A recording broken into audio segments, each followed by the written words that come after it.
So my name is Molly Renshaw. I've been swimming competitively now for the past 10 or 11 years. I basically just got into swimming just because my parents wanted me to learn to swim. So I think around the age of 2, 3, I started having kind of like swimming lessons. So I then went on to join my local club, which was called Ripley Rascals. And I swam there up until the age of about 10, until I got scouted to join the kind of Derbyshire county group, which is called Devonshire Excel. So I started part-time there when I was in like year 6 at school, I think. But I had like an amazing group of people around me. We were all very like a similar age and all quite young and aspiring to be swimmers hopefully one day. So yeah, I kind of started my swimming career there, I guess I'd say. And that's when things started to get a little bit more serious with the early mornings, and I started doing gym sessions around the age of 14, 15. I kind of had a really good year in 2011 where I'd been kind of pottering along and I'd been making like nationals and national finals and medaling at Midlands regional kind of level. And in 2011, my aim going into like the British trials was to make European juniors that year.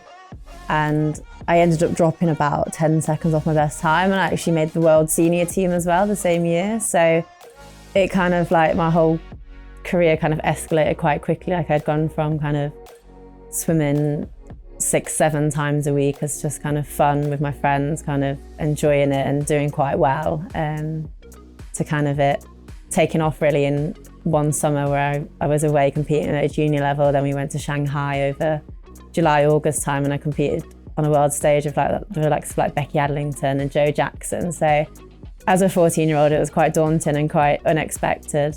But I think having that kind of experience at such a young age, kind of what has allowed me to have longevity in the sport, and it kind of let me grow that confidence and help me grow within the sport. And so I feel like every year since then, every team I've made, I've kind of just grown, and now I'm kind of one of the senior members of the team. And so it's quite nice to now be on the other side and see like the younger swimmers coming through and hopefully like try and guide them, because I know at that age I was so scared, and like I had people that looked after me. So like now I'd love to be that person that can look after them, I guess.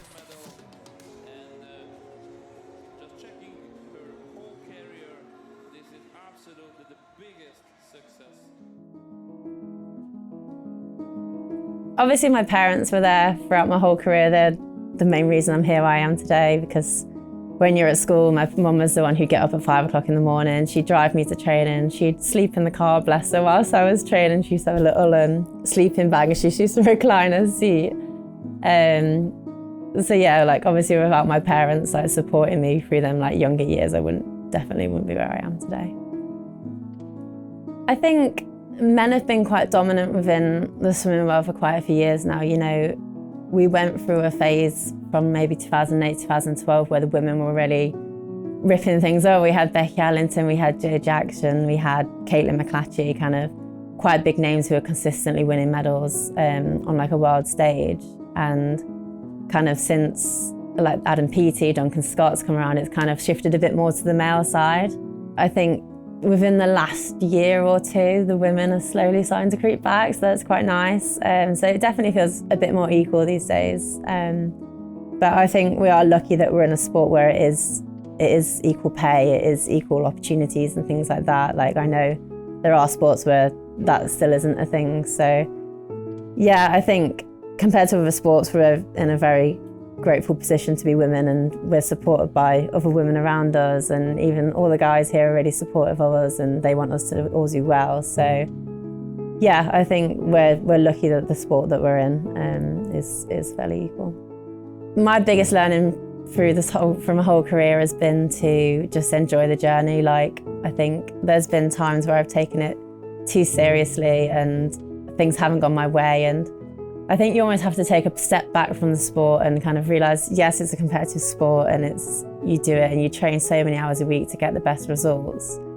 But equally, if you're not enjoying it, I don't think you'll be performing at your best. So kind of my motto, as cheesy as it is a happy swimmer is a fast swimmer. And so throughout like the past 10 years of my career, I've just tried to live by that and kind of stay as happy as I can inside and outside of the pool. And I tend to find when things are working well together, that's when I get the results like come competitions. So I think just keeping a good balance, not putting too much pressure on yourself and just enjoying the journey.